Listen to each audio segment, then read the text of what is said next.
Silahkan. Makasih. Pagi, Nia. Silahkan langsung Mbak Nia. Iya. Monggo Mbak Nia, mau di sini atau di sini? Di sini aja ya. Oke, boleh. Silahkan duduk Mbak Nia. Gimana nih kabarnya hari ini Mbak Nia? Alhamdulillah baik Bu. Cuma Baik, ya. kayak ya karena mau konseling hari ini jadi agak deg-degan. Deg-degan Iya. banget. Oke. Ini tadi kesini naik apa Mbak Nia? Naik motor. Sendiri. Iya, dari kos. Oh dari kos. Iya. Berarti Mbak Nia ini di sini rantau ya? Iya, merantau. Aslinya mana tuh Mbak? Aslinya Klaten Bu. Klaten. Oh berarti deket Jogja sana ya? Iya, sebelum Jogja kalau dari sini. Klatennya daerah mana Mbak? Klatennya itu dari daerah Trucuk tapi perbatasan Bu. Perbatasan sama. Kalikotes itu daerah di Klaten. Oh, Iya. saya sebenarnya kurang tahu. Tapi saya tuh punya rumah juga di Klaten kebetulan. Jadi ya sedikit tahu lah ya Mbak. Iya. Kalau di sini kan ngekos ya Mbak ya. Iya. Berarti biasanya cari makan di mana nih? Atau masak sendiri? Biasanya sih lewat aplikasi Bu, karena kan iya. banyak diskonnya itu Bu. Iya, betul. Jadi kayak sehari itu saya kayak cuma ngabisin kurang dari 10.000 gitu Bu. Kadang kan juga masak, tapi kadang juga pengen beli makanan dari luar gitu. Hemat ya berarti Mbak Iya. Nia. Anak kos tapi hemat, keren banget loh ini. Tapi sehari makannya berapa kali nih?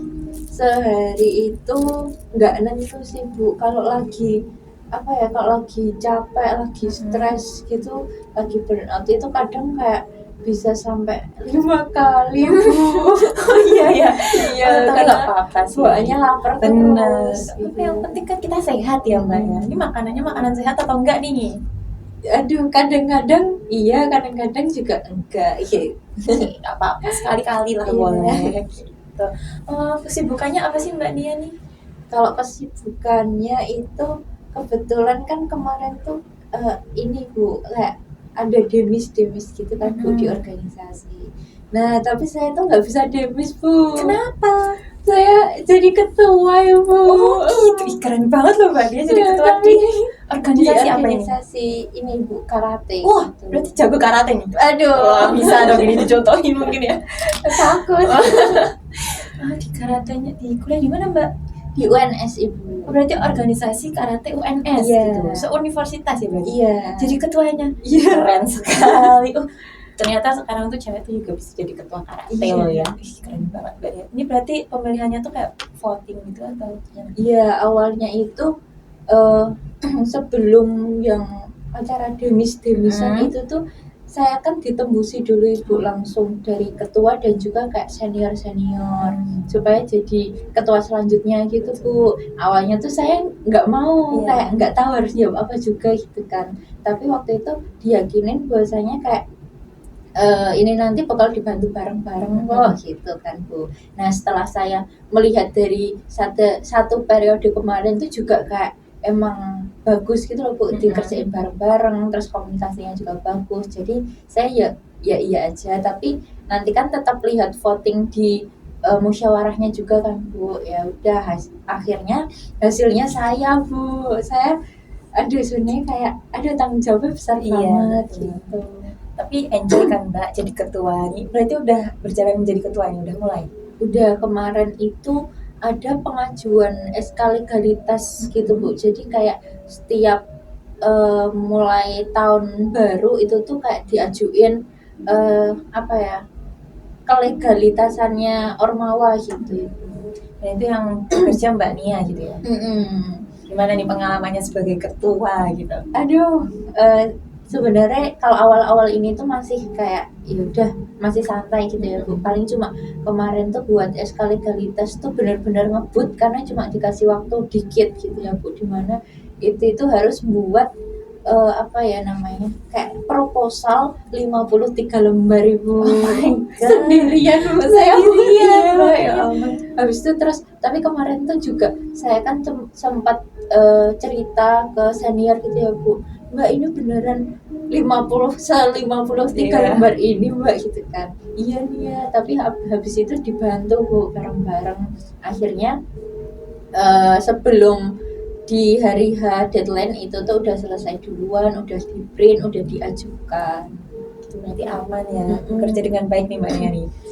Insya Allah. Oke, berarti besok kalau misalnya ada proker-proker ke depannya pun juga udah siap ya Mbak ya, karena kan kemarin udah pemanasan nih. Aduh, gitu. iya. Ternyata juga bisa kan, walaupun dilihatnya tadinya ini serius 50 lembar nih gitu. Iya. Tapi bisa juga kan Mbak akhirnya dia emang berkompeten. Makanya Univnya nih nggak salah pilih nih, teman-temannya Mbaknya nggak salah pilih nih, pilih ketuanya Mbaknya gitu. Keren banget loh Mbak. Kalau ngomong-ngomong tentang trending nih Mbak, akhir-akhir ini sering nggak sih scroll TikTok gitu? Sering scroll TikTok juga sih Bu, kalau lagi apa ya, ada waktu luang gitu.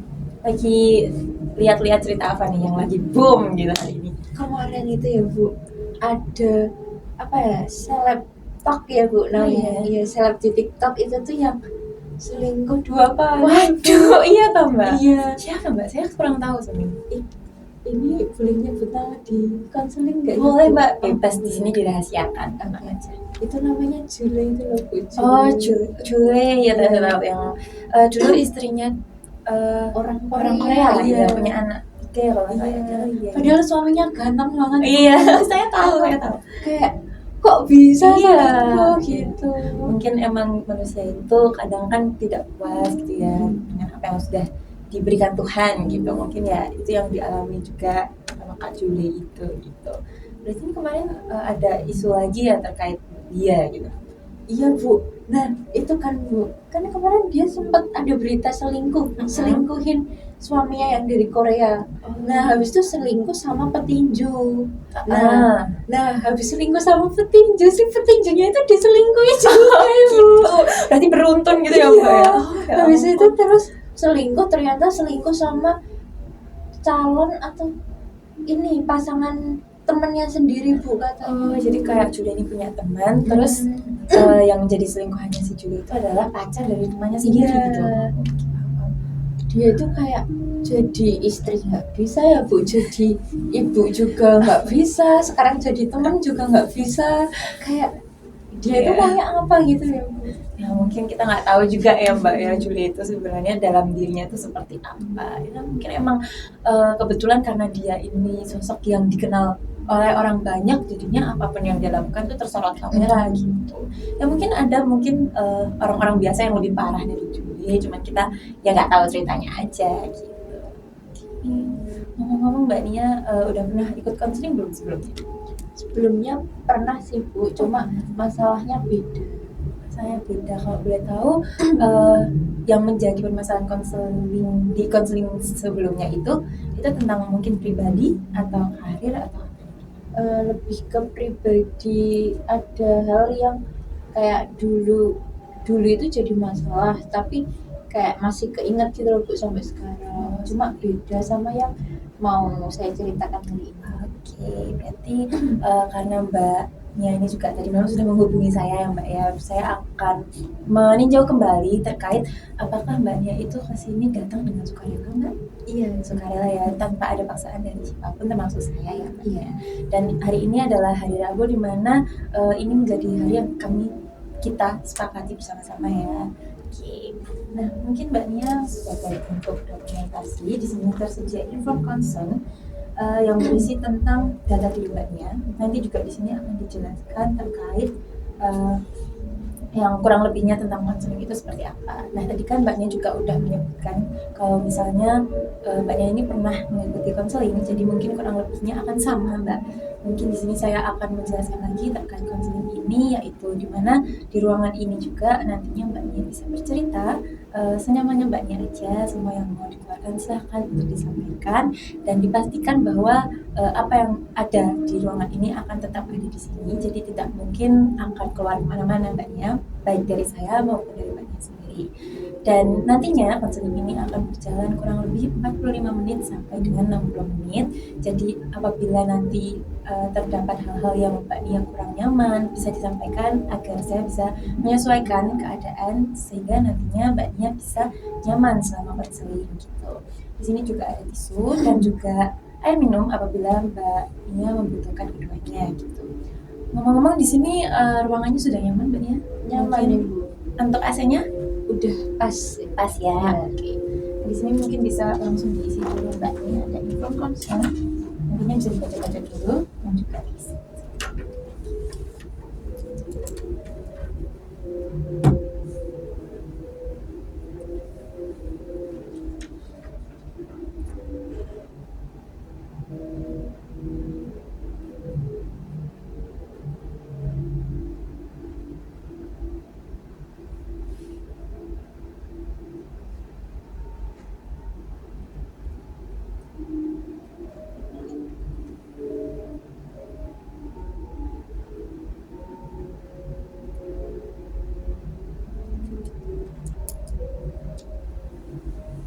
Sudah.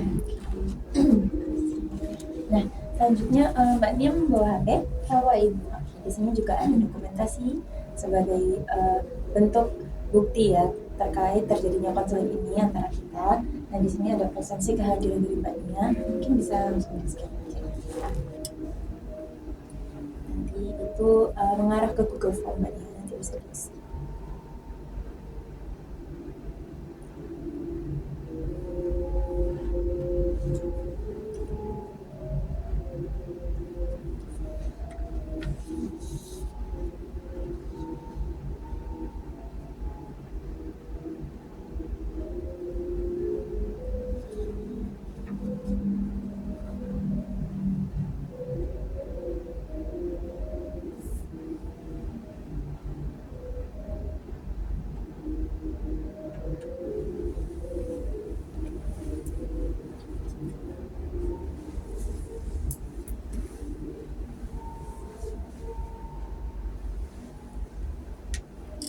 Sudah Ibu. Terima kasih ya Mbak Nia. Iya. Oke, mungkin Mbak Nia nih kan udah datang ke sini mungkin secara sukarela dan juga udah tadi motoran dari kos gitu ya.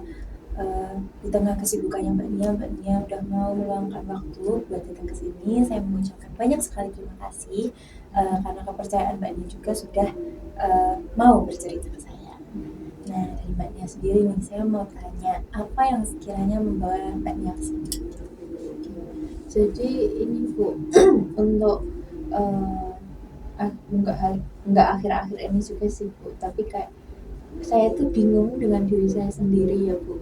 Kayak kenapa saya selalu merasa itu kayak nggak ada temen yang apa ya Bu, mungkin kayak ketika saya melihat orang lain tuh kayak sering kesana kesini sama temennya gitu ya Bu, tapi kayak saya tuh kayak seringnya sendiri gitu kan Bu. Nah saya tuh jadi ngerasa kayak apakah mereka itu nggak mau berteman sama saya gitu ya Bu, kayak tapi kalau iya itu salah saya itu apa gitu kan Bu.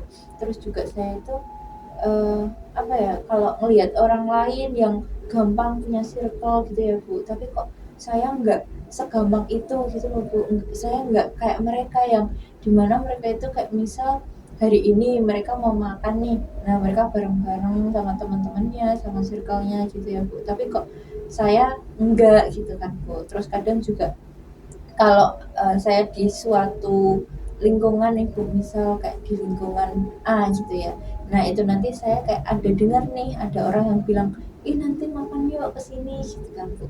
Nah saya tuh di situ sebenarnya kayak ada rasa kayak mereka mau makan nih gitu, tapi kayak ya mungkin mereka maksudnya saya nggak satu circle sama mereka gitu ya Bu, jadi kayak saya ya udah diem aja gitu, tapi kayak ada rasa kayak mereka tuh ngomong keras kayak nanti kita mau kesini kita mau ke situ, dan di situ ada saya di saat itu gitu loh Bu. Jadi kayak saya kayak sebenarnya ada keinginan untuk pengen diajak gitu Bu, tapi kayak saya juga nggak berani untuk tiba-tiba kayak aku ikut dong atau aku juga mau ke sana gitu, kayak nggak takut gitu loh Bu mau ngomongin hal itu ke mereka gitu. Kemudian kayak kalau saya melihat teman-teman yang kayak di IG gitu kan kadang mereka kayak main ke sana ke sini gitu ya Bu. Nah itu tuh saya kadang jujur kayak ada rasa apa ya, saya nggak tahu ini tuh rasanya kayak rasa sakit hati atau rasa iri gitu ya Bu. Kayak ngelihatnya itu kayak mereka bisa main gitu tuh kayak ada rasa nggak enak gitu loh Bu di hati, kayak kok mereka bisa main gini ya, sedangkan kayak aku lihat IG-nya itu waktu saya lagi sendirian di kos gitu Bu. Jadi kayak kadang ada kayak rasa sedihnya juga sih Bu, karena eh, nggak nggak punya teman yang kayak gitu gitu loh Bu, nggak ada teman yang kayak selalu ngajak saya ke sana ke sini kayak gitu Ibu. Terus juga dari situ tuh saya sering banget kalau lagi kesepian atau lagi nggak ngapa-ngapain tuh kayak mikir kayak apa yang salah ini saya ya, apa aku itu kayak kurang apa ya, kurang berbaur atau gimana. Tapi juga saya rasa selama ini tuh saya kayak berteman sama mereka tapi kok nggak bisa deket gitu loh sama mereka, seperti itu sih Bu. Nah, hal ini kira-kira terjadinya itu hanya di lingkup kampus, mungkin kelas, atau mungkin di luar juga Mbak Nia, mungkin organisasi gitu, yang lain. Nggak hanya di kampus sih Bu, di luar bahkan kayak di organisasi, kemudian juga di rumah, di tetangga, kemudian juga teman-teman yang dulu itu juga selalu seperti itu. Jadi kayak saya itu dulu bahkan di SMA itu kan juga seperti itu ya Bu. Kalau di SMP itu juga iya, cuma nggak yang terlalu ini, cuma di SMA itu iya. Kemudian kayak di SMA kan saya kayak punya keinginan supaya ketika kuliah nanti nggak kayak gini lagi, tetapi hasilnya itu sama aja gitu Bu. Makanya kayak saya jadi sering mikir ini tuh yang salah saya atau apanya yang salah gitu, karena kalau orang lainnya yang salah tuh masa iya sebanyak itu yang salah, sedangkan ini tuh yang ngalamin tuh saya sendiri, apakah saya yang salah gitu Ibu. Oke, tapi kan tadi disebutkan juga kalau Mbaknya itu takut buat kenapa sih kok nggak pada ngajak saya gitu ya, takut untuk bertanya juga kenapa tidak pada mengajak gitu. Nah, kira-kira pernah nggak Mbaknya mengajukan diri gitu ke teman-teman, apakah kayak mungkin saya juga mau ikut dong, atau mungkin bertanya gitu apakah saya boleh ikut gitu, kira-kira udah pernah dilakuin belum Mbak kayak gitu? Kalau dilakuin itu belum pernah sih Bu, karena ya itu tadi kayak takut aja kalau tiba-tiba saya bilang kayak aku mau ikut dong, padahal kayak mereka nggak ngajak tuh kayak ih kamu ngapain, kayak kok tiba-tiba pengen ikut, orang kita aja mau mainnya sama ini aja nggak sama kamu. Nah saya itu takut ada respon-respon seperti itu sih Bu. Berarti emang itu ketakutan dari dalam diri sendiri Mbak. Eh, Lalu kira-kira di luar organisasi juga itu kan terjadi hal seperti itu juga ya. Nah, adakah dari teman-teman di luar organisasi atau di dalam organisasi yang mengajak Mbak Nia untuk ikut tapi Mbak Nianya sendiri yang nggak mau gitu? Nah itu tuh gini Bu, saya tuh juga kadang bingung ya Bu, kadang itu ya nggak hanya di semua tempat. Nah ini tuh mesti kalau saya lagi free itu tuh kayak mereka itu ketika mau main tuh kayak ya udah main aja tanpa ngajak saya gitu loh Bu. Kayak ya di sini saya juga tahu kalau saya nggak deket mereka dan juga nggak satu circle gitu sama mereka, cuma pastikan kayak ada rasa pengen gitu loh Bu gitu kan. Itu tapi ketika ada yang ngajak saya nih, misal ayo nih ya ke sini, nah di situ tuh pasti ngepasi saya itu ada kegiatan Bu. Nah jadinya itu kayak saya itu juga sebenarnya pengen ikut tapi ada kegiatan yang lebih penting gitu loh Bu. Nah terus saya juga jadi mikir kayak kenapa mereka ngajaknya itu pas saya nggak bisa, tapi pas saya bisa mereka itu kayak nggak ngajak saya gitu loh Bu. Jadi ya di situ sih kayak ada rasa kayak kok gini sih, kenapa kamu nggak ngajaknya pas aku bisa aja gitu. Tapi kalau saya boleh tahu Mbak Nia, kan ini kan tadi banyak diceritakannya kan terkait ya Mbak Nia itu bukan circle-nya, makanya nggak diajak. Nah, dari Mbak Nia sendiri tuh punya nggak sih teman dekat mungkin, atau sekedar satu orang, dua orang, ataupun ya mungkin circle gitu ya, entah di kelas ataupun di luar kelas gitu? Eh, saya itu ini sih Bu, kalau teman dekat itu ada anak UMS sih Bu, jauh ya nggak jauh sih, masih satu Solo. Nah habis itu terus kita juga kalau dibanding, maksudnya kalau ada orang yang temenan di UNS sama sama UNS sama UMS itu kan kadang kalau main jadi jarang ya Bu. Nah kalau dibandingkan orang biasa itu tuh saya sama dia itu mainnya malah sering gitu loh Bu, karena kayak dia orang yang kayak benar-benar aku percaya gitu Bu. Jadi kayak mungkin saya apa ya Bu, saya juga punya temannya yang benar-benar deket tuh benar-benar bisa dihitung pakai tangan sih Bu. Jadi enggak yang banyak gitu, kayak mungkin orang-orang di luar sana itu kan temennya banyak-banyak gitu ya Bu. Tapi ketika Mbak Nia tadi nggak diajak main gitu ya Mbak, perasaannya Mbak Nia gimana sih Mbak? Sebenarnya mungkin kelihatan biasa aja ya Bu, tapi kayak ada rasa dimana kayak saya tuh kayak aku juga pengen diajak gitu loh Bu. Jadi kayak kenapa nggak ngajak sih gitu aja sih, walaupun saya tahu kalau eh, saya itu nggak satu circle sama mereka Bu. Oke Mbak Nia, saya tahu pasti sangat-sangat berat ya, sangat sedih dan mungkin Mbak Nia sakit hati juga karena mungkin merasa nggak dianggap ya Mbak Nia ya. Mbak Nia butuh tisu? Oke, boleh.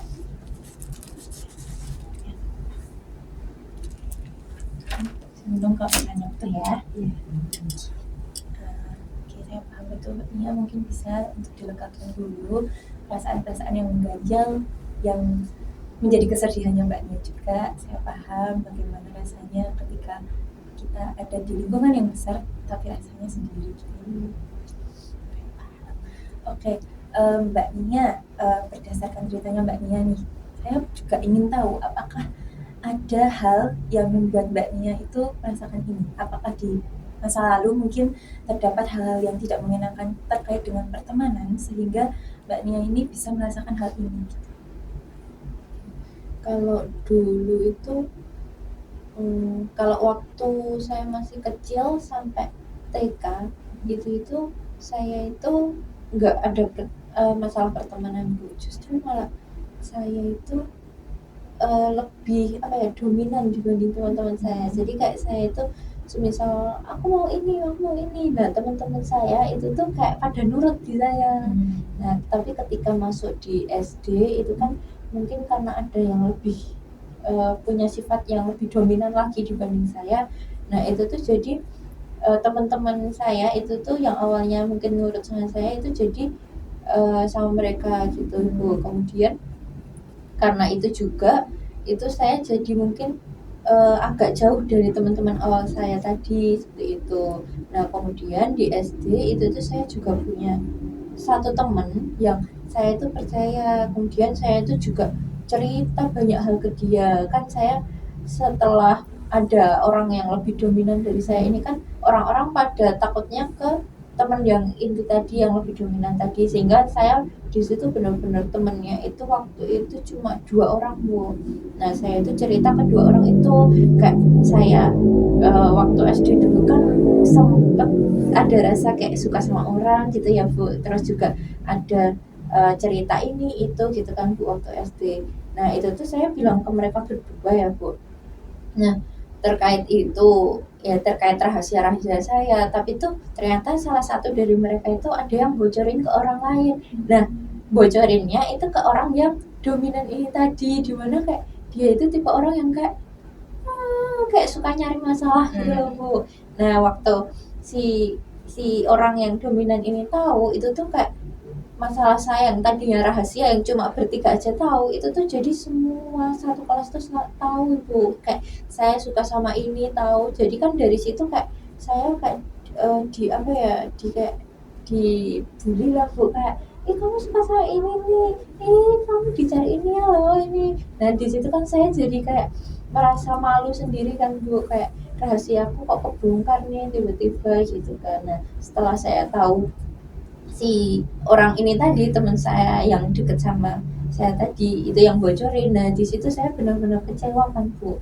Nah habis itu terus saya waktu itu juga beraniin diri, kamu bilang ke dia ya, tapi dia ngelak Bu. Nah habis itu terus saya kan juga curiga sama teman yang satunya, saya juga bilang ke dia, tanya ke dia kayak apa kamu yang bocorin, jangan-jangan gitu kan. Terus dia bilang enggak, bukan aku kok, dia bilang gitu kan Bu. Nah sampai suatu ketika itu tuh saya tahu sendiri kalau emang yang bocoran itu yang awal tadi, yang teman saya tadi, tapi yang satunya ini tuh masih apa ya, masih aman gitu loh Bu. Dia itu masih jaga rahasia saya, tapi yang bocorin yang ini tadi. Nah dari situ kan terus saya marahan ya Bu sama si dianya, kayak udah beberapa, padahal dulu itu dari kecil, dari TK itu saya temenan sama 2 orang ini. Sebenarnya banyak sih kalau kecil, habis itu kan lama-lama ada yang lebih dominan terus pada ke teman yang dominan ini tadi. Kemudian saya cuma punya teman 2 ini tadi. Nah, ternyata yang satu ini tadi tuh nyebarin berita itu tadi. Jadi yang awalnya saya deket dari kecil sampai sama dia sampai sekarang tuh mungkin masih ada rasa kayak kalau ketemu tuh kayak enggak suka gitu loh Bu, kayak gitu. Nah, kemudian juga dari situ tuh saya jadi temenan cuma sama dia aja. Tapi semenjak lulus SD karena emang dia pindah di Jogja, jadi kayak jarang komunikasi lagi Bu. Nah, dari setelah dia pindah ini tadi tuh, yang tadinya saya punya teman banyak, habis itu punya teman 2, terus akhirnya punya teman 1 karena dia pindah Jogja, jadi saya benar-benar nggak punya teman waktu itu Ibu. Nah, habis itu terus di SMP itu benar-benar saya itu sendirian gitu Bu, sendirian. Habis itu terus di SMP itu tapi untungnya ada temen yang masih rangkul, kayak masih temenan, cuma enggak yang sedekat itu, dia masih punya circle lain juga. Jadi kayak saya tuh enggak punya circle yang benar-benar kayak ini nih gitu, tapi kayak saya tuh punya teman yang punya circle lain gitu, jadi kayak enggak, bukan suatu hal yang inti gitu loh Bu, bagi seseorang gitu. Tapi ketika Mbak Nia menceritakan ini, perasaan Mbak Nia gimana? Sedikit sedih juga sih Bu, karena kayak merasa apa ya, mungkin saya ada kurangnya atau salahnya gitu, sehingga kayak nggak, orang lain tuh kayak mungkin nggak nyaman atau gimana gitu sama saya, tapi kayak saya itu selalu berusaha untuk biar orang lain tuh bisa nyaman gitu sama saya, tapi kok tetap nggak bisa, itu kenapa gitu. Pasti berat banget ya Mbak ya, udah mengusahakan segala hal untuk orang lain tanpa ada feedback yang pasti gitu ya. Ya, oke Mbak Nia, nggak apa-apa. Mungkin emang pengalaman di masa lalu itu yang ternyata membawa dampak ya buat pertemanannya Mbak Nia sampai ke kuliah ini gitu. Mungkin tadi juga Mbak Nia sempat bilang kalau waktu kuliah ini tuh sebenarnya saya nggak mau kayak gitu lagi, saya maunya tuh punya teman banyak gitu ya. Cuman emang mungkin di fase sekarang ini, fase kuliah ini belum bisa terrealisasi gitu ya Mbak Nia. Nah berarti kalau saya boleh tahu dan saya boleh mengulang, berarti memang hal itu juga masih menjadi permasalahan yang berat ya buat Mbak Nia, masih mengganjal sampai sekarang, mungkin sampai akhirnya Mbak Nia apa-apa sekarang kebanyakan sendirian gitu ya Mbak. Oke, mungkin bisa diceritakan lagi Mbak kehidupan pertemanan Mbak Nia yang sekarang ini, kalau dikaitkan dengan pertemanan yang Mbak Nia rasakan waktu SD, itu tuh ada perbedaan yang signifikan atau sama aja? Sebenarnya kayak apa ya, waktu dulu waktu SD itu kan saya kalau temenan ya udah benar-benar kayak temenan, oh ini teman saya gitu, kayak udah ini benar-benar teman saya gitu. Tapi kalau sekarang tuh benar-benar kalau saya punya teman tuh kayak dia masih punya teman lain gitu loh Bu. Jadi saya nggak bisa menganggap dia itu benar-benar teman saya, karena saya itu kayak takut nantinya itu ketika saya bilang ini loh teman saya, tapi ternyata dia itu nggak nganggap saya gitu loh Bu. Jadi saya takutnya itu dia masih punya teman lain yang mungkin lebih dekat sama si teman saya ini tadi dibanding saya sendiri gitu. Mbaknya masih kesel ya sama temennya yang di dalam kurung mengkhianati Mbak Nia gitu sampai sekarang? Sebenarnya kalau kalau biasa gitu aja udah biasa sih Bu. Cuma kalau keinget yang dulu itu kayak kadang tuh sebel sendiri, kayak nih orang tuh pengennya apa sih gitu kan, kayak perasaan aku juga nggak ganggu dia, aku nggak ngapa-ngapain dia, tapi kok dia sampai segitunya, walaupun kayak itu bukan suatu rahasia yang penting banget gitu kan Bu, tapi kan ya di anak kecil seumur SD gitu kan suka sama orang, terus tiba-tiba kayak dibilangin dan satu kelas itu tahu, dan akhirnya kayak mereka pada apa ya bahasanya itu mungkin kayak mempermalukan aku gitu kan, jadi kayak takut kan Bu sampai sekarang gitu.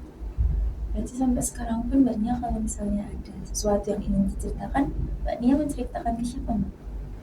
Kalau saya ada yang ingin diceritakan tuh lebih ke ayah saya sih, karena iya, karena eh, saya pun juga jadi karena ada masalah itu, terus juga ketika saat ini saya nggak bener-bener punya teman yang punya circle gitu ya Bu, saya belum bisa senyaman itu sama orang gitu, jadi kayak saya lebih cerita ke ayah saya sih Bu dibanding ke teman-teman, karena takut diomongin ke orang lain juga. Tapi kalau ayah itu kan benar-benar kayak keluarga yang udah deket banget nih, nggak mungkin kalau ayah saya itu punya niat jelek gitu loh Bu di saya. Tapi kan kalau teman ya bisa aja gitu. Berarti permasalahan pertemanan Mbak Nia itu memang akarnya ada pada saat Mbak Nia masih SD dan terjadi pengkhianatan itu gitu ya Mbak ya. Kalau misal diberi skala nih Mbak Nia, tingkat trauma dari Mbak Nia terhadap pertemanan gitu, terhadap Mbak Nia menjalin pertemanan baru gitu, tingkatnya dari 1 sampai 5, traumanya seberapa sih Mbak Nia?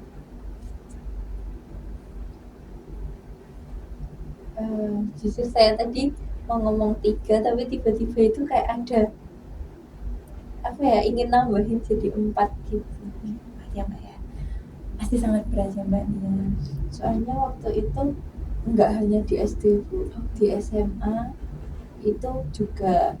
Itu waktu SMA itu kan saya ini ya Bu, ikut organisasi Islam, ya, organisasi Islam gitu.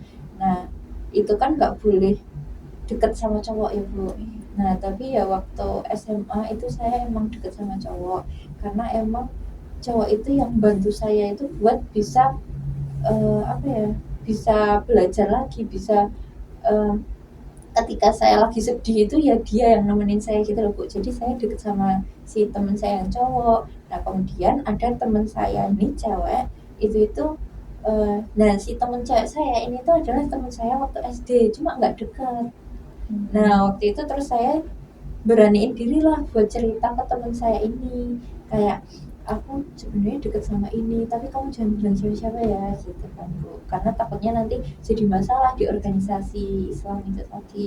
Alhasil kayak iya dia iya sampai kelas 2 itu kan saya deket sama cowok itu dari awal masuk SMA. Nah habis itu terus di kelas 2 itu ternyata dia jadi ini Bu, apa ya, PHT. Nah Pomen kayak jadi sekretaris gitu loh Bu. Nah gitu kan, nah dimana kayak itu kan jabatannya itu kan tinggi, sedangkan saya cuma jadi anggota waktu itu. Nah habis itu terus ternyata rahasia saya itu diomongin, dan dia nggak jujur kalau dia yang ngomongin. Saya taunya itu dari orang lain yang denger kalau dia ngomongin saya, dan itu langsung ke pembinanya. Nah makanya dari situ saya tuh awalnya tuh nggak percaya kalau dia yang bilang kan Bu, kayak nggak mungkin lah, dia baik kok kalau di saya, kalau di depan saya baik kok, nggak mungkin dia kayak gitu, saya gitu kan. Tapi kenyataannya kayak gitu, dan yang denger itu nggak cuma 1 orang, 2 orang yang denger, dan 2 orang ini tuh yang tahu ini tuh mereka nggak berteman, tapi mereka dua-duanya temenan sama saya gitu loh Bu. Jadi kalau mereka berdua berteman kan bisa aja mereka jelekin teman saya ini, tapi mereka berdua itu bukan temen. Jadi kayak yang A ini tahu, yang B ini juga tahu, dan mereka berdua itu sama-sama cerita ke saya kalau yang bilang tuh ini loh gitu. Jadi saya ya mau nggak mau ya percaya jadian Bu. Nah dari situ juga kayak nambahin lagi sih Bu, kayak yang tadi nih saya udah mau cerita sama orang gitu, jadi nggak bisa lagi, jadi kayak takut lagi buat cerita. Mbak ya, pasti kayak sedih banget ya Mbak. Tadinya udah mulai percaya diri lagi karena sudah mau bercerita dengan orang lain, tapi ternyata dikhianatin lagi gitu. Berarti ini mengakibatkan trauma yang sangat mendalam buat Mbak Nia, apalagi di kehidupan perkuliahan yang saya tahu kalau misalnya dunia perkuliahan itu pasti lebih banyak sifat individunya gitu ya. Nah di tengah-tengah kesibukan Mbak Nia juga pasti Mbak Nia ingin menceritakan sesuatu kepada temannya ya, tapi ternyata sampai sekarang belum bisa gitu ya Mbak ya, karena emang belum ada yang bisa dipercaya. Nah kalau dari Mbaknya sendiri yang paling mengganjal buat hatinya Mbaknya nih dari 2 cerita tadi, eh, mana yang paling sampai sekarang membuat mbaknya itu jadi trauma gitu untuk berteman? Kalau dari dua tadi mungkin yang di SMA sih Bu, karena kalau di SD itu mungkin di awal, maksudnya ketika saya masih kecil, jadi kayak ya udah saya nganggapnya mungkin itu masih kecil, terus juga enggak yang punya pengaruh gede juga. Tapi kalau di SMA ini benar-benar kita udah dewasa, udah kayak hampir usia legal gitu loh Bu. Dia masih kayak gitu, dan padahal dia itu udah benar-benar janji gak akan ngomong, dan dia ngomongnya di pembina. Nah setelah dia bilang ke pembina, saya itu disidang Bu. Dia disidang langsung sama pembinanya, kayak ditanyain kenapa kamu bisa gini, kan itu benar-benar saya kaget banget Bu. Nah dari situ juga jadi apa ya, kayak orang-orang tuh jadi melihat saya jadi kayak ih gitu loh Bu. Nah itu benar-benar kayak buat saya kayak sumpah ini dampaknya ini benar-benar nggak cuma saya apa ya, saya jadi takut, tapi juga kayak malu sampai sekarang tuh juga sebel banget sama orangnya.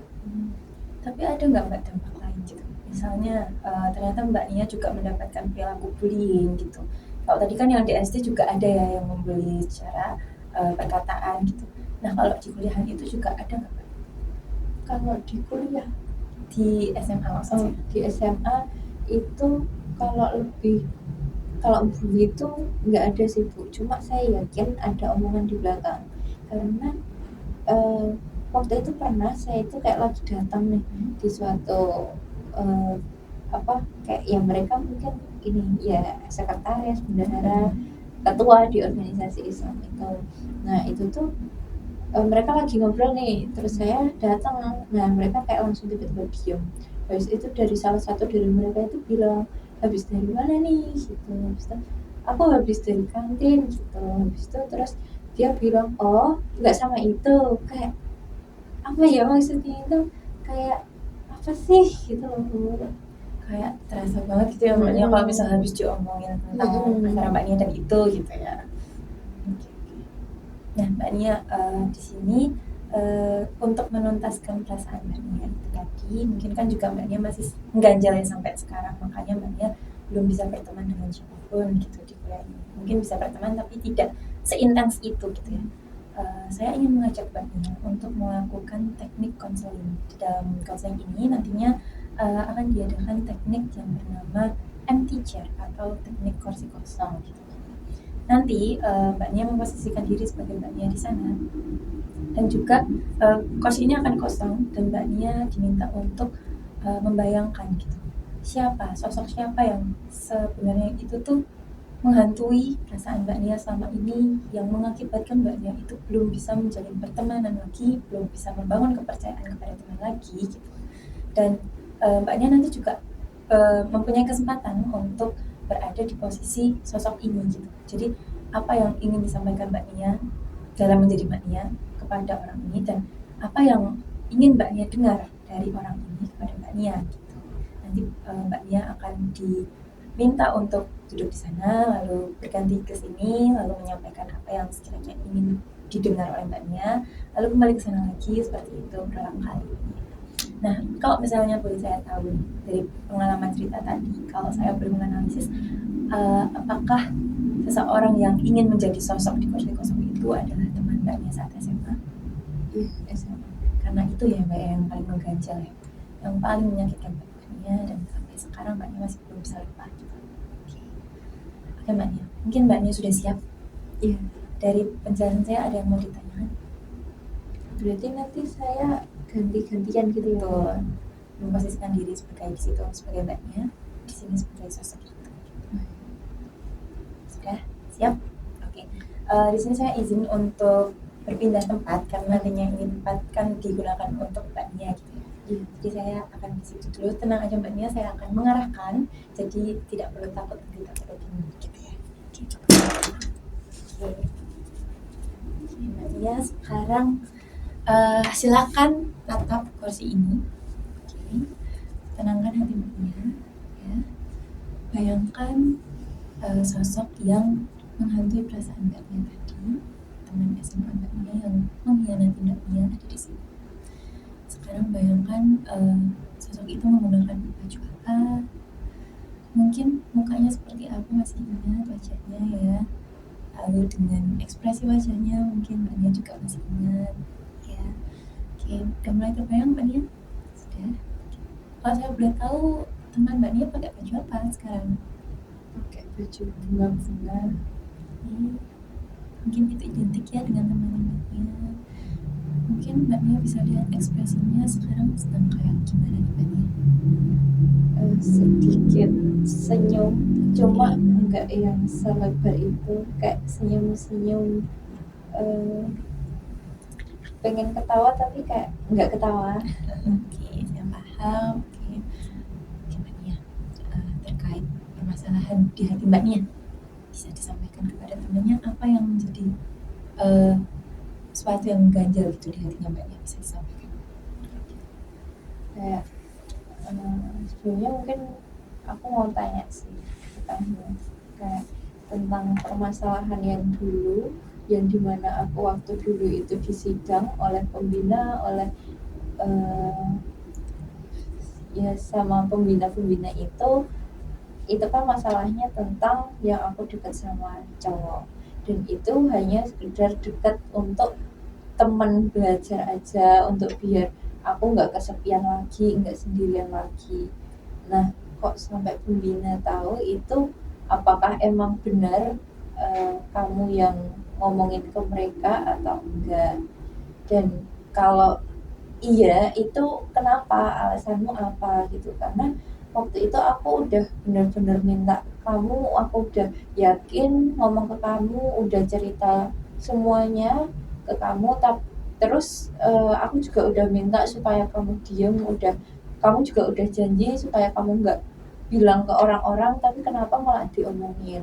Apa benefitnya di kamu? Apakah kamu pengen nyari jabatanmu, ataukah kamu ingin terlihat oke, ingin terlihat kayak kamu keren banget sampai tahu masalah orang, kamu bisa membawa masalah ini, kamu keren banget, ada info apa lagi sama sinia itu gitu, atau ada hal lain, atau emang kamu dari dulu itu emang nggak suka sama aku? Tapi kalau nggak suka sama aku, kenapa dengan cara kayak gini? Kan kamu bisa aja kayak cerita langsung, ngomong langsung ke aku kalau kamu nggak suka sama aku, tapi kenapa justru malah kamu orang yang aku percaya, kamu orang yang kayak selama ini aku ceritain apapun hal itu tentang aku, keluarga aku, dan masalah-masalah lain, itu justru malah mengkhianati aku. Kayak kamu ngomong hal yang seharusnya itu jadi rahasia kita, tapi kamu omongin ke orang lain, bahkan itu ke pembina, dimana di situ aku bisa aja dikeluarin secara nggak terhormat kayak gitu. Sudah Mbak Nia? Sudah semua sekiranya sudah yang mau ditanyakan sudah diucapkan? Oke, sekarang saya minta Mbak Nia untuk berpindah ke sini dan memposisikan diri sebagai sosok tadi. Mbak Nia, di sini kan Mbak Nia sebagai sosok tadi ya Mbak Nia. Silahkan untuk memberikan jawaban yang sekiranya dari pertanyaan tadi itu semuanya bisa terjawab sesuai dengan apa yang Mbak Nia inginkan. Baik, silakan. Oke. Iya, jadi emang aku yang ngomongin ke pembina dan juga teman-teman lainnya. Aku yang bongkar semuanya, aku bongkar semua rahasia kamu ke mereka. Ya, di sini aku nggak tahu alasan dia aslinya apa, cuma kayak aku berharap dia juga bisa ngungkapin alasannya apa di sini. Kemudian juga hal yang pengen aku dengar itu hanya cuma kayak aku minta maaf karena udah ngomongin rahasiamu ke orang lain. Kemudian juga aku memang ngomongin kayak gitu, kemudian aku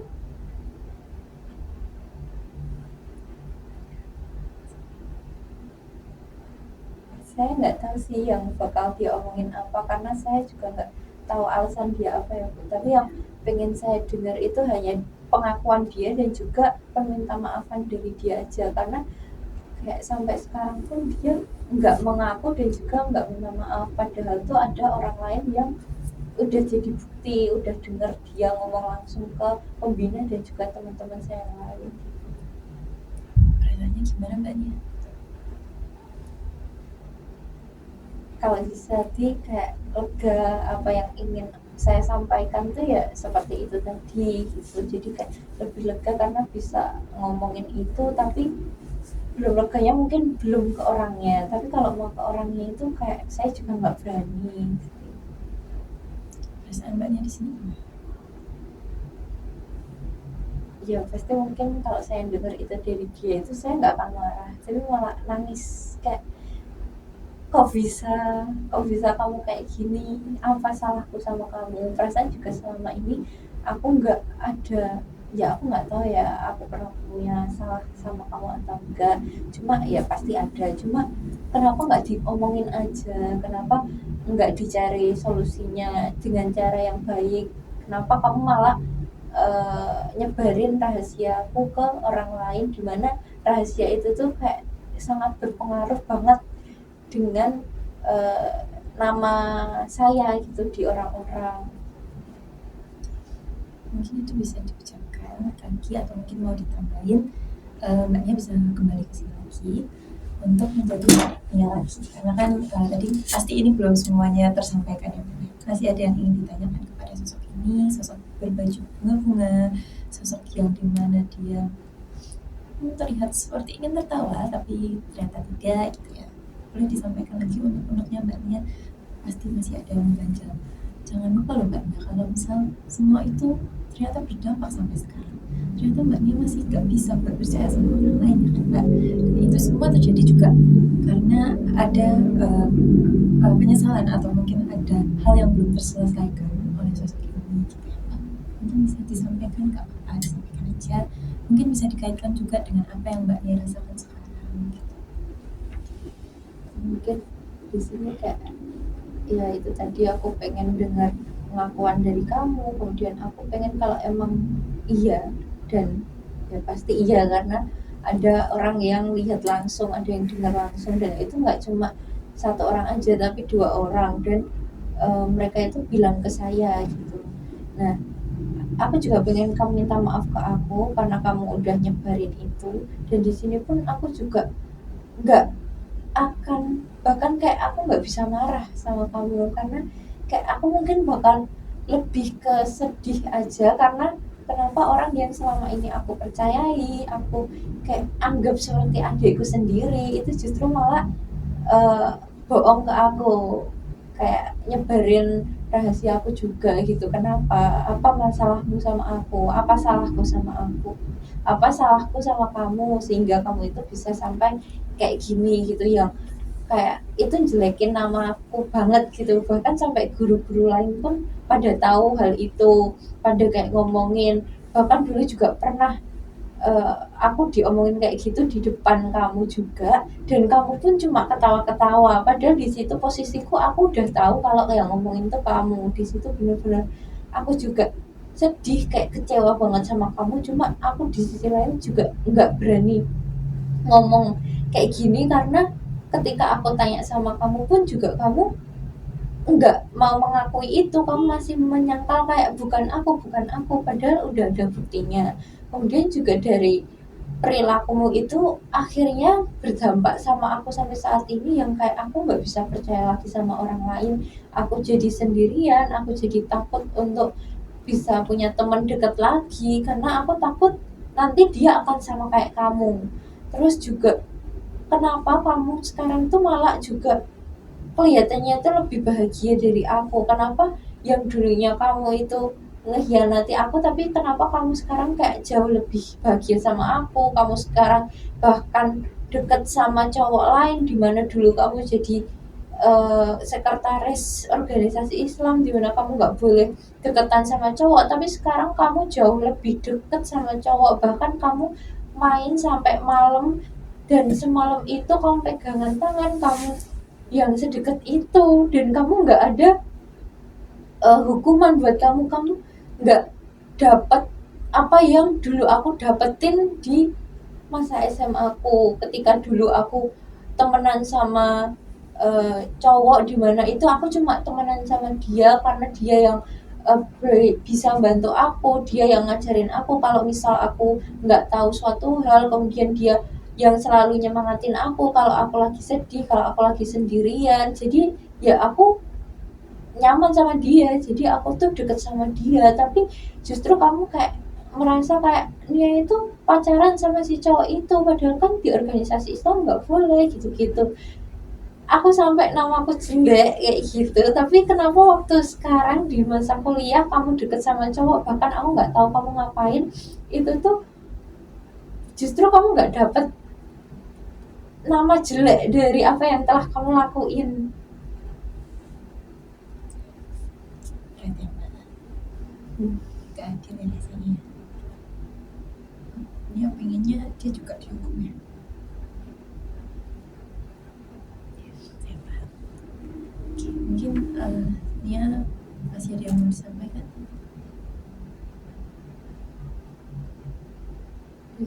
Kayak selain itu juga dulu kamu itu kayak deket sama aku, bahkan kita udah temenan dari SD walaupun nggak sedekat itu.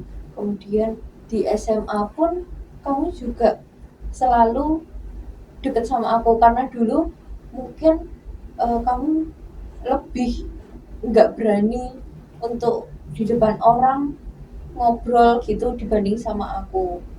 Nah, tapi kok waktu aku udah banyak bantu kamu, terus udah banyak kayak ngeluangin waktuku sama kamu, tapi kamu malah kayak gitu ke aku. Sedangkan sekarang kayak kamu kelihatannya tuh kayak ya lebih bahagia dari aku, mungkin dari secara percintaannya, pertemanannya, keluarganya, ekonominya, semuanya itu lebih dari aku. Kok bisa kamu kayak lebih dari aku, padahal kayak yang nyakitin tuh kamu, aku yang disakitin, tapi kenapa pada akhirnya kamu yang uh, mendapatkan hal-hal baik itu lebih dari aku.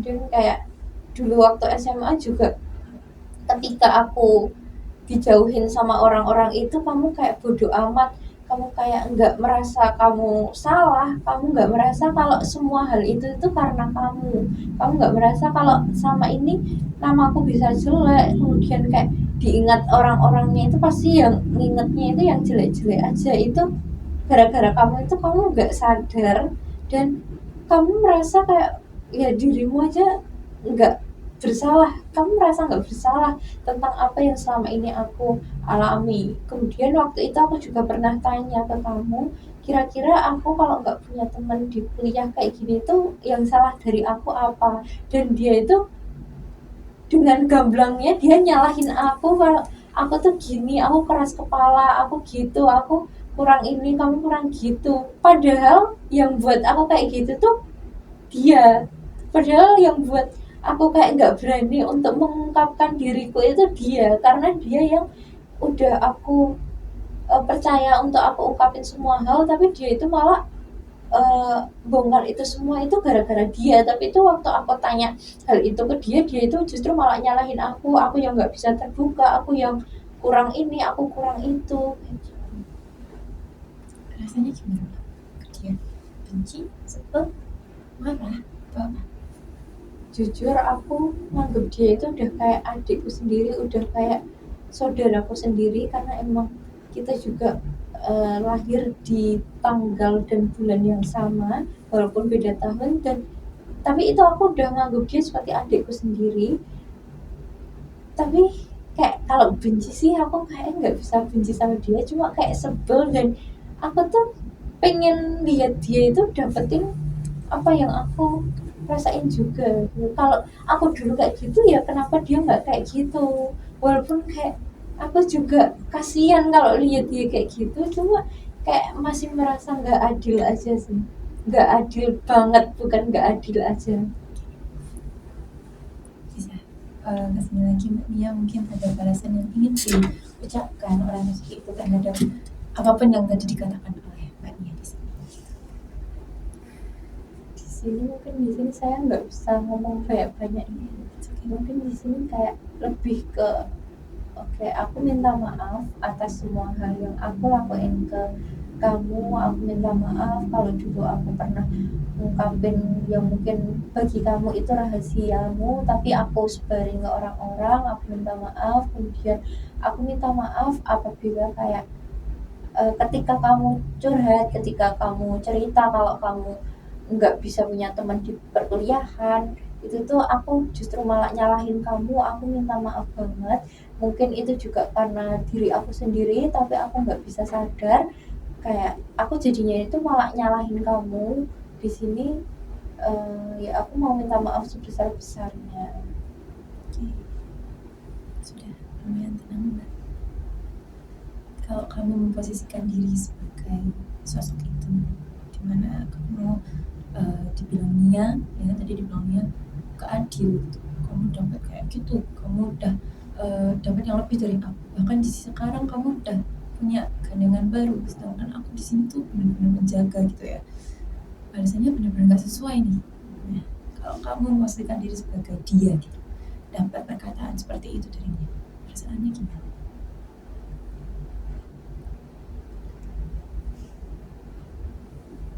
Perasaannya sakit juga sih dibilangin kayak gitu. Cuma kayak ya mau nggak mau pun dari perbuatan yang dulu dia lakuin ke aku, ya dia juga harus dapat balasan gitu loh Bu. Jadi kayak ya walaupun itu tadi sakit, cuma dulu kamu juga ngelakuin hal yang buat aku sakit juga gitu loh di sini. Jadi kayak ya kalau dengar kata itu sakit, cuma kalau dilihat lagi dari perilakunya si dia yang ke aku, yang sampai aku kayak gitu buat trauma sampai sekarang, itu juga ya harusnya kamu juga dapetin kayak gitu. Iya, paham. Sudah lega Mbak Nia? Mungkin bisa kembali ke sini lagi. Saya akan kasih dia Mbak Nia ya. Mbak Nia tadi kan sudah melakukan teknik ya, sudah menyampaikan apapun yang Mbak Nia ingin rasakan, apapun yang Mbak Nia rasakan sudah tersampaikan dengan baik gitu ya. Memposisikan diri sebagai Mbak Nia di sini sekarang dengan pengalaman konseling tadi, dengan pengalaman dengan teknik MBTI tadi, sudah mendapatkan bayangan terhadap temannya Mbak Nia juga, rasanya gimana Mbak Nia?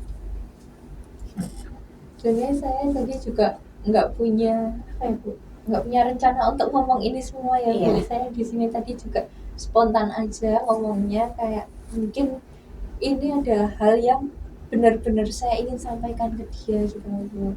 Nah kemudian rasanya juga lega karena udah menyampaikan yang mungkin sebelumnya itu saya nggak pernah pikirin kalau saya itu bakal ngomong kayak gini kalau di depan dia. Sebenarnya saya pengen ngomong banget nih ke dia kayak gini, tapi saya nggak mikirin dan juga nggak berani gitu untuk ngomong di depan dia. Tapi hari ini tadi kayak saya juga bayangin dia di sini, saya tuh pengen ngomongnya itu yang kayak gitu gitu Bu. Jadi saya di sini juga jadi lebih lega atas apa yang saya omongin tadi.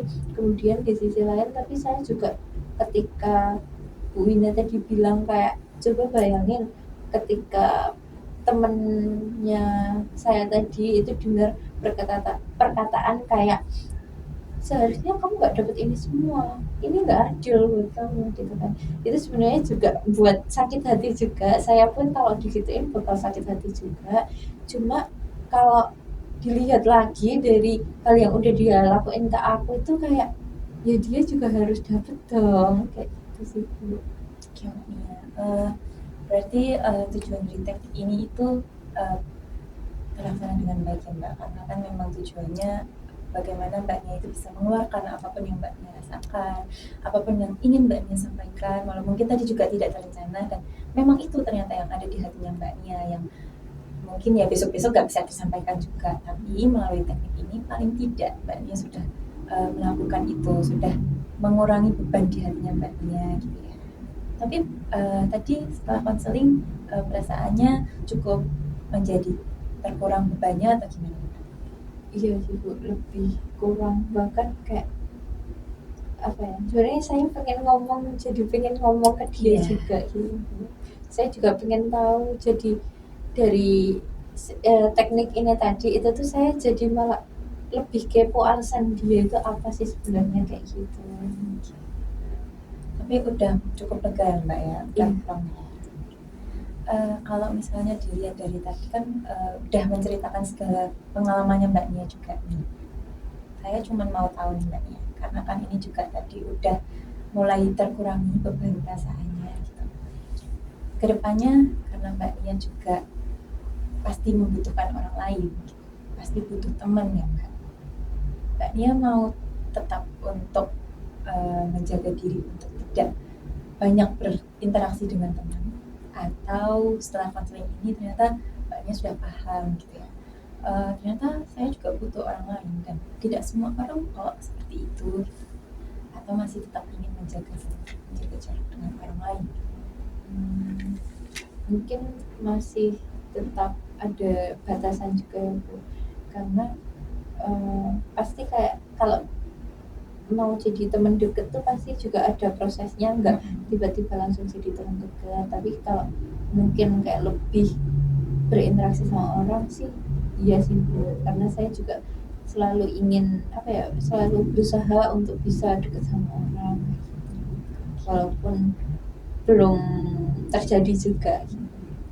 Tapi berarti udah ada keinginan ya buat terjadi.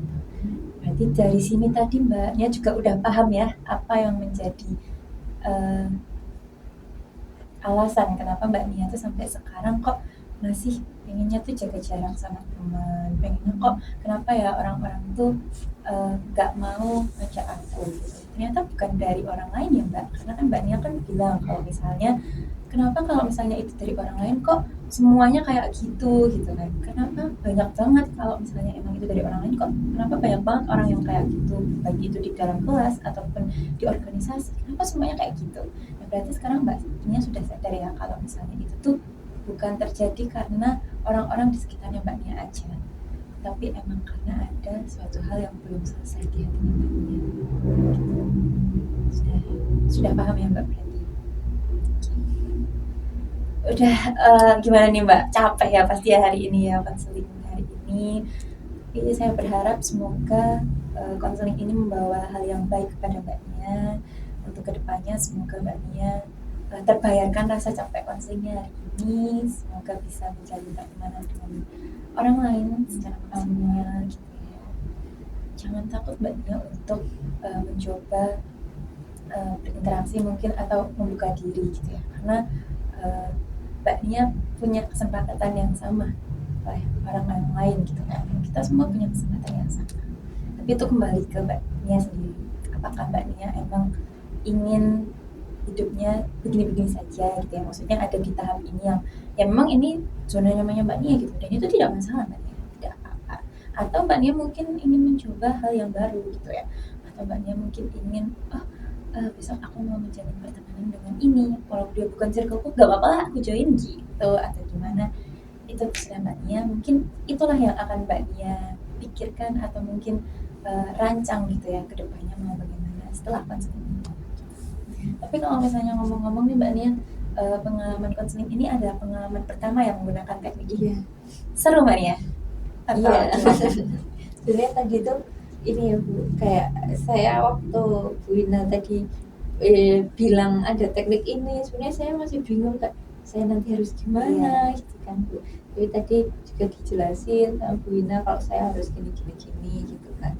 Jadi sebenarnya saya juga baru tahu teknik ini tadi, kemudian saya awalnya juga nggak tahu mau ngomong apa, tapi dengan spontan kayak tiba-tiba saya pengen ngomong ini langsung saya omongin gitu. Ternyata nggak sulit ya Mbak ya? Tapi emang menguras energi banget ya, capek ya Mbak Nia. Saya mempersilahkan Mbak Nia untuk minum dulu karena mungkin tadi kan banyak banget yang dilalui ya Mbak ya, ekspresi emosional juga dikeluarkan. Saya paham betul. Yang menurut saya adalah paling keren dari Mbak Nia sudah mau dan bisa sampai pada titik sekarang ini, dan Mbak Nia juga masih mau untuk menjalin pertemanan dengan orang lain, masih mau terlibat aktif, terutama menjadi ketua gitu ya di suatu organisasi gitu. Mbak Nia juga masih mau untuk datang ke sini untuk bercerita dan menyelesaikan permasalahan Mbak Nia yang selama ini mengganjal gitu ya. saya sangat berterima kasih kepada Mbak Nia karena sudah mau untuk datang ke sini dan bercerita kepada saya, mempercayakan hal ini kepada saya gitu. Udah lumayan lega kan Mbak? Iya. Oh iya, mungkin saya punya evaluasi sebentar di sini. Jadi terkait konseling hari ini, saya ingin Mbak Nia menceritakan atau menuliskan hal-hal apa yang Mbak Nia itu dapatkan gitu dan bagaimana perasaannya dan apa yang akan Mbak Nia lakukan ke depannya. Ini bisa diisi dulu.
Sudah. Terima kasih banyak ya Mbak Nia.